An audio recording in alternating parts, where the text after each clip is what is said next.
I have a message for you, Mr. Reed Zars, Dr. Brian Monk, and everyone else at the UPHE. You crossed a line you can't uncross. You wrongfully stole my freedom and tarnished my good name. And now, I will pursue accountability in every forum until this can never happen to anyone else. For a whole year, fans have been certain that Heavy D and Diesel Dave finally turned on each other and burned the Diesel Brothers empire to the ground. Now the trucks are being sold off, the cameras have gone quiet, and the man who built it all has been quietly hiding the real story all along. The four-year lawsuit has ended. The Diesel brothers are sharing their side of the story. A federal judge ordered the custom truck makers to pay more than $800,000 to the U.S. government as well as Davis County for polluting Utah's air. So did the two friends really walk away for good? Or is the reason behind the chaos far more personal than anyone guessed? Join us as we expose the arrest, the fire sale, and the split nobody ever saw coming. The rumor that refuses to die. For the last year, practically every diesel channel on the internet has been chasing the same rumor, which claims the Diesel brothers are finished. People keep pointing to the empty spaces in the old shop, the trucks and gear that keep getting auctioned off, and the massive gaps where Heavy D and Diesel Dave completely stopped appearing in each other's content. Viewers watch the old episodes, compare them to how quiet things are right now, and assume the two friends had a massive falling out. Some people swear it was a fight over cash. Others think one guy got sick of doing all the heavy lifting. And a few are totally convinced that the lawsuits destroyed the partnership for good. The internet rumors have gotten so incredibly loud that they completely cover up everything else the brand actually does.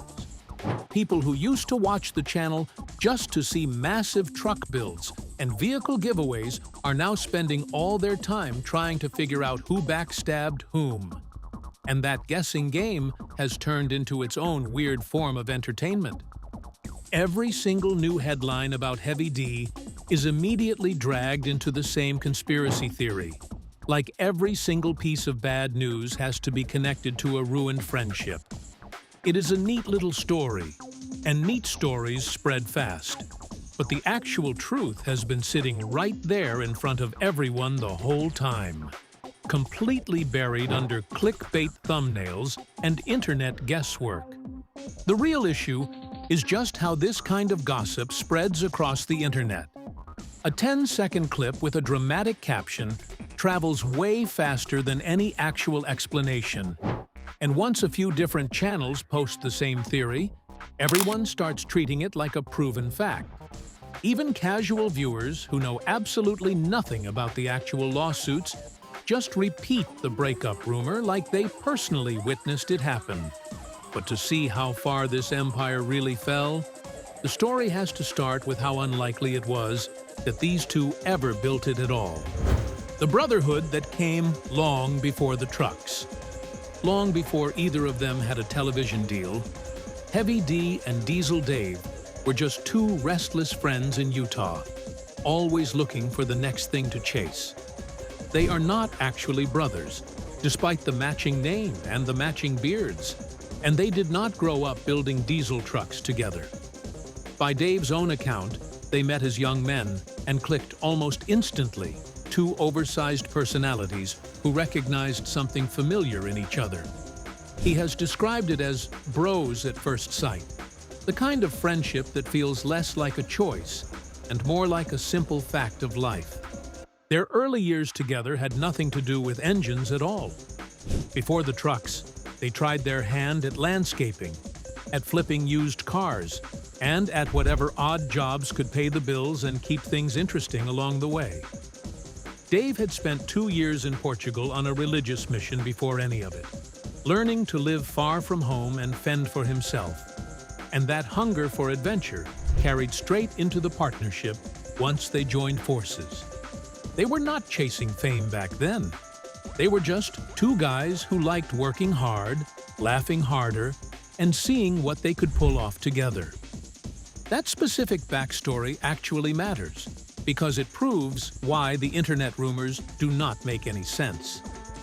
This was never some cold corporate contract that two random strangers signed just to get rich. The friendship happened first, and then it turned into a massive business completely by accident. That detail changes the entire situation. When people online imagine these two calculating their profits and walking away in anger, they completely forget that the actual relationship started years before the money even showed up. That exact relationship was about to hit a massive wall. Part of what made them click was how different they actually were. Heavy D became known as the mechanical mind, the one obsessed with what an engine could be pushed to do, while Diesel Dave leaned into being the loud, funny face of the whole operation. One man built the dream, and the other man sold it. And together they covered just about every angle a growing brand could need. That kind of balance is hard to fake, and it is even harder to walk away from, which is exactly why the idea of a cold, clean breakup never sat right with the people who knew the brand best. What those two broke friends did next would turn a tiny fix-it shop into one of the biggest names the diesel world had ever seen. How two friends turned a fix-it shop into an empire. The empire started small, inside a Utah shop where the pair fixed and customized just about anything with wheels. They began filming what they did and posting it online, and the videos found an audience far faster than they expected. The builds were loud, the personalities were even louder, and the whole thing felt like a party that happened to involve power tools and a lot of black smoke. One of those early clips eventually caught the attention of Jay Leno, who brought them onto his show, and that single appearance lit the fuse on everything that followed. Discovery Channel came calling not long after, and Diesel Brothers premiered in 2016 and ran for 8 seasons, turning two Utah gearheads into household names for anyone who loved trucks. Around the show, they built a cluster of businesses that all fed each other, with Sparks Motors building the trucks, Diesel Power Gear selling the apparel and parts, and Diesel Sellers running the online marketplace. They became famous for giving away custom trucks, a hook that pulled in millions of fans who all wanted a shot at driving off in something wild and unforgettable. By any measure, it worked, and it worked big. Heavy D's main channel alone climbed past 4.5 million subscribers and well over 1 billion views, and the duo's combined reach stretched across every major platform there was. They hung out with celebrities, smashed Jeeps with monster trucks, and built a brand that felt completely unstoppable to the people watching at home. For a while, the only story about the Diesel Brothers was a success story. But the bigger they got, the more attention they drew, and not all of that attention was friendly. The reach kept growing in ways that surprised even them. They rolled their builds into monster jam arenas, with Diesel Dave climbing behind the wheel of their own Brodozer, and they pulled famous faces into the chaos along the way. Rappers, internet stars, and even a former NFL standout took turns smashing vehicles with the crew in front of the cameras. Every collaboration widened the audience a little more, and every giveaway truck deepened the loyalty, until the Diesel Brothers' name carried real weight far beyond the usual gearhead crowd. The very stunts that made them famous were about to drag them into a courtroom fight that would shadow them for nearly a decade. The lawsuit that put a target on their backs.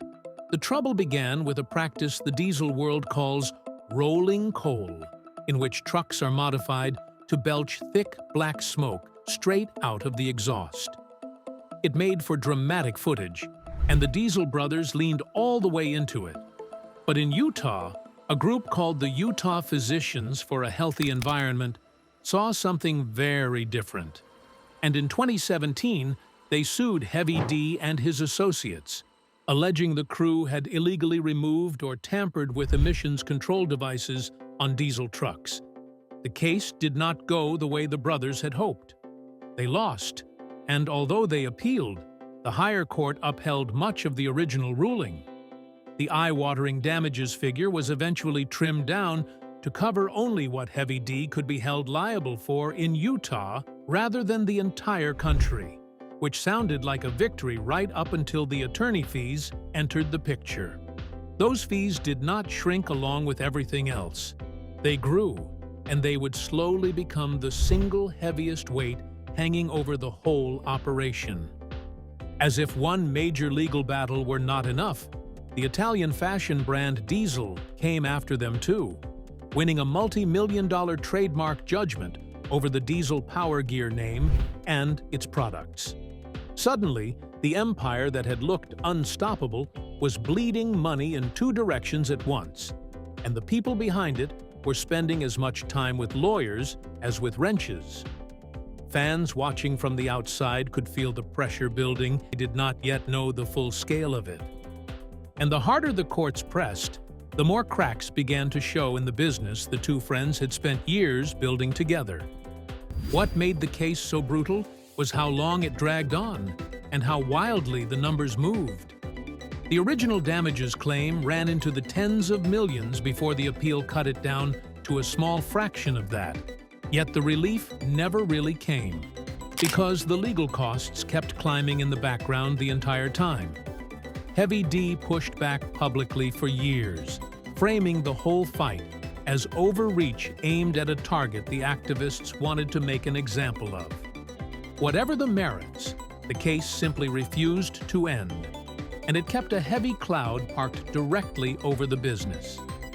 Then, almost overnight, the show that started it all vanished from television, and the rumor mill kicked into overdrive. Why the show ended quietly? For years, the Diesel Brothers show was the main thing keeping the entire brand alive. So when it completely vanished from the Discovery Channel, fans immediately assumed the worst had happened. There was no big final episode or goodbye special. The network just slowly started showing fewer reruns until the series was gone for good. Since the internet was already obsessing over lawsuits and financial problems, that total silence seemed like actual proof that everything had fallen apart behind the scenes. The reality was far less dramatic than the theories that filled the gap. The decision to walk away from network television was reportedly their own, made because they wanted to reclaim creative control over their own content.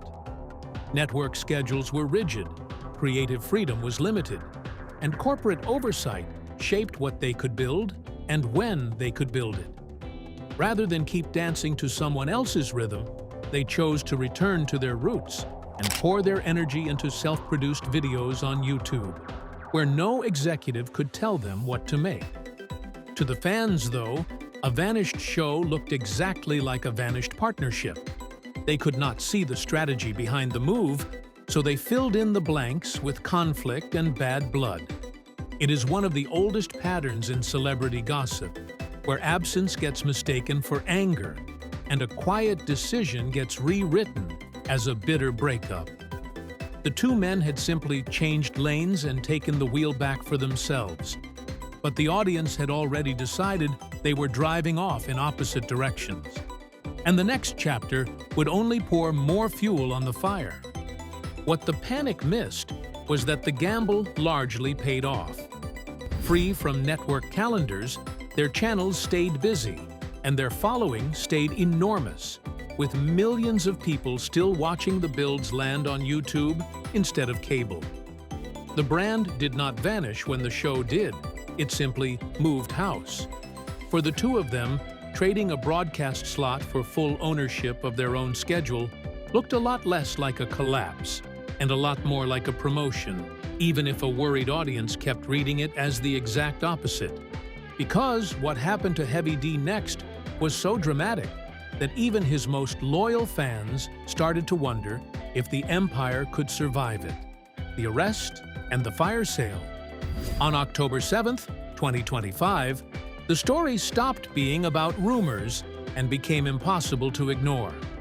Federal marshals arrived and arrested Heavy D over the long-running emissions case after he failed to pay roughly $843,000 owed from the lawsuit ruling.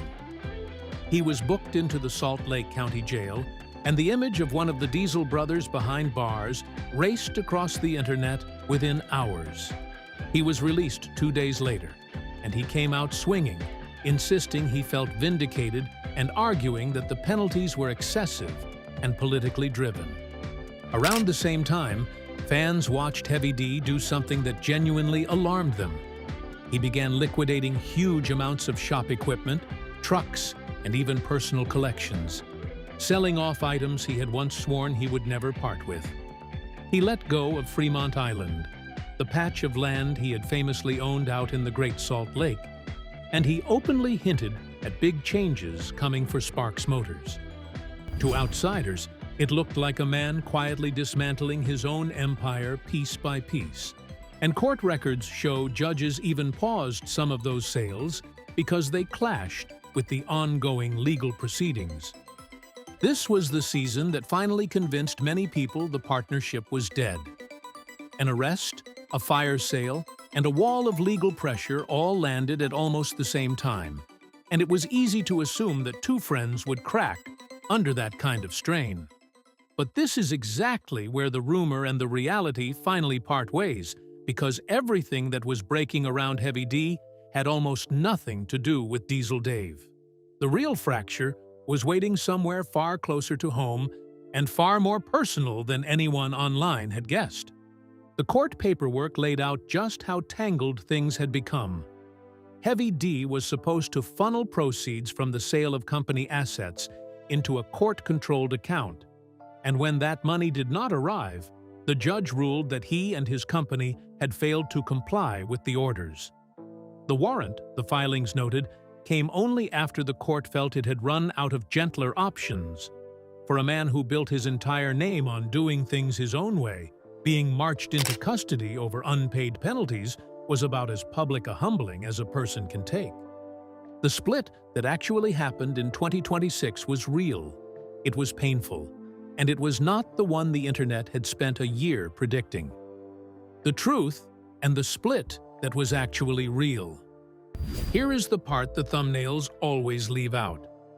Through the lawsuits, the arrest, and the fire sale, Heavy D and Diesel Dave never staged the dramatic breakup that fans keep describing. The most recent reporting shows the two still running Sparks Motors together and still posting to their YouTube channels, and heading into 2026, they have even been building a brand new version of their famous Brodozer truck side by side. The brotherhood that started years before the trucks is, by every public sign, still standing. The real split landed somewhere else entirely. In March 2026, Heavy D's wife, Ashley, filed for divorce in Utah, a little over 5 months after his arrest, with no reason listed in the paperwork. The two had met at church back in 2008 and married in 2010, and they share 3 children together. After years of building a life and a brand in the full glare of the public eye, the genuine rupture of 2026 was not between two business partners at all. It was inside Heavy D's own home, and it was the kind of loss that no monster truck build could ever fix. That is the truth, hiding underneath all the noise. While the internet spent a year insisting that Heavy D and Diesel Dave had turned on each other, the friendship quietly held, even as the empire around it absorbed hit after hit. The lawsuits were real, the arrest was real, the fire sale was real, and the divorce was painfully real. The one thing that never actually broke was the bond between the two men who started it all. Sometimes the story everyone is shouting about is not the story that truly matters, and the quietest truth turns out to be the most human part of the whole saga. It is a weird way to end a story that the entire internet was completely convinced it had already solved. The brand that everyone thought was totally dead is actually still putting out content, The friendship that supposedly blew up is perfectly fine. And the guy everyone is talking about is moving on from a completely different type of loss than what the comment sections invented. The Diesel brothers were never just about a single truck or a reality TV contract. They were just two friends who kept deciding to work together through massive lawsuits, prison time, and a massive liquidation sale that completely cleared out their garage. That single choice, way more than any custom vehicle build, is the only reason the business stayed alive. So was the great Diesel brothers split ever real? Or did fans spend a whole year mourning a friendship that never actually ended? Share your thoughts with us in the comment section. Remember to like, share, and subscribe for more. Also, click the next video showing on your screen. You will enjoy it.